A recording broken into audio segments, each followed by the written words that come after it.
Você já deve ter se perguntado alguma vez, quando o mal surgiu na humanidade,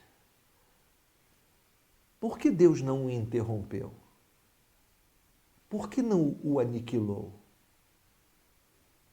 Por que Deus permitiu o mal prosseguir e fazer tudo o que fez? Porque não soube? Porque não pôde? Porque não quis? Enfim, vamos responder essa questão hoje, muito importante. Vem comigo.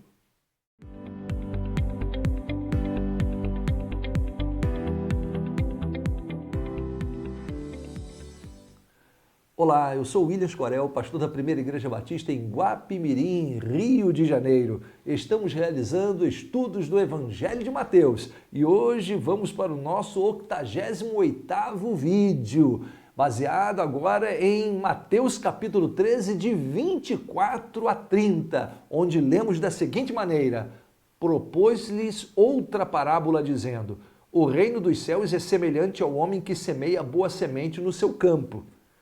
Mas dormindo os homens, veio o seu inimigo e semeou o joio no meio do trigo e retirou-se. E quando a erva cresceu e frutificou, apareceu também o joio. E os servos do pai de família, indo ter com ele, disseram-lhe: Senhor, não semeaste tu no teu campo boa semente? Por que tem então joio? E ele lhes disse: um inimigo é quem fez isso.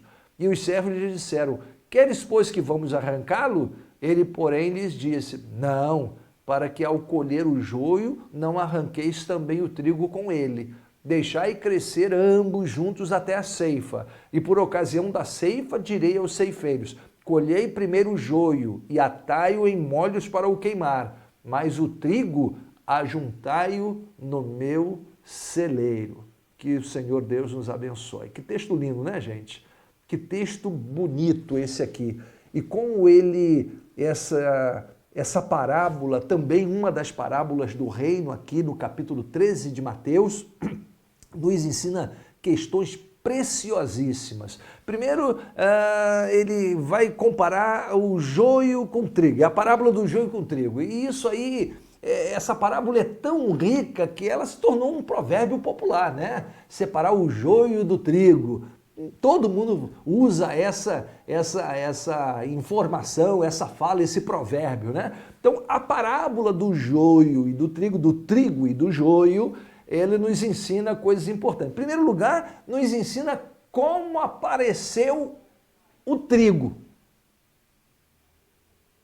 Como é que apareceu o trigo? As coisas boas. O Criador. Ele fez tudo bom. E viu Deus tudo quanto tinha feito, e eis que era muito bom. Gênesis 1:31. Essa parábola nos ensina como apareceu o joio. E como apareceu o joio? Um inimigo fez isso. Tá certo, foi o diabo, né, que veio, tentou, aquela coisa toda. Mas antes disso, vamos lá, espera aí. O verso 25 nos diz: mas dormindo os homens. Tudo que acontece errado neste mundo é porque o ser humano cochilou. Não tente lançar culpa em Deus, não. Não faz isso não, que é feio. Tá? Eu fico, às vezes, chateado quando, conversando com alguém tenta logo tirar o corpinho fora. Mas se Deus existisse, faria isso, não deixaria aquilo. Os céus são os céus do Senhor, mas a terra Ele a deu aos filhos dos homens. Né? Salmos 115, verso 16. Então, Deus entregou a chave nas mãos do homem e o ser humano é que tinha que administrar. Não adianta tirar o corpo fora. Mas dormindo os homens, houve um cochilo, a humanidade dormiu e até hoje é assim. O que acontece de ruim é cochilo da humanidade. É responsabilidade da humanidade.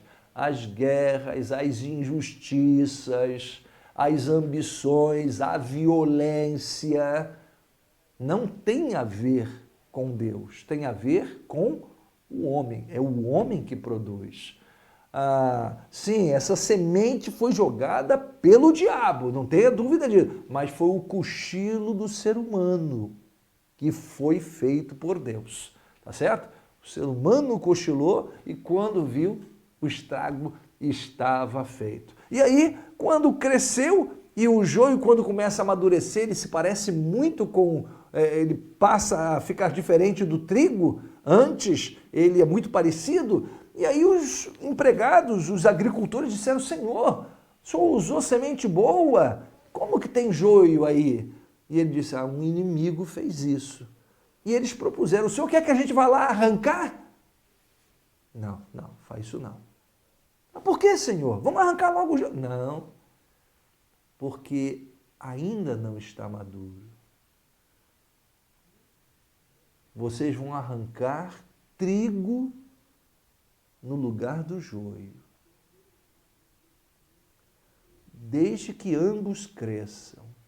Quando estiver bem maduro, aí pega o joio, amarra e joga no fogo para queimar.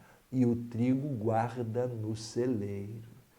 Então, talvez a pergunta, uma das mais importantes e inquietantes perguntas que o ser humano faz é esta: se Deus é bom, poderoso e onisciente, por que ele, quando viu que o mal entrou na humanidade, ele não interrompeu? Por quê? Porque ele deixou o mal crescer e se desenvolver e fazer o que está fazendo. É que ele não pôde? Ele não sabia? Ele não quis? Como é que foi isso? Não. Eu vou responder para você. Por amor àqueles que seriam semente boa, trigo, é que ele permitiu.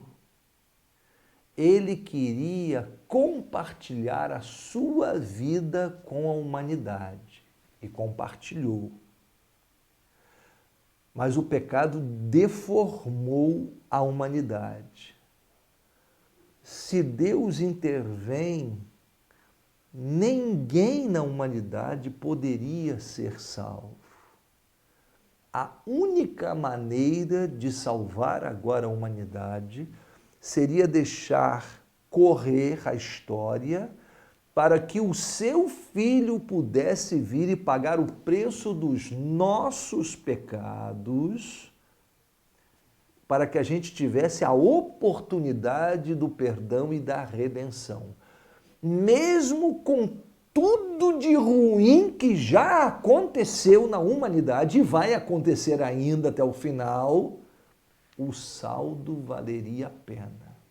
Muita gente se arrependeria e creria em Cristo e poderia desfrutar com Deus na eternidade o benefício do que realmente é vida.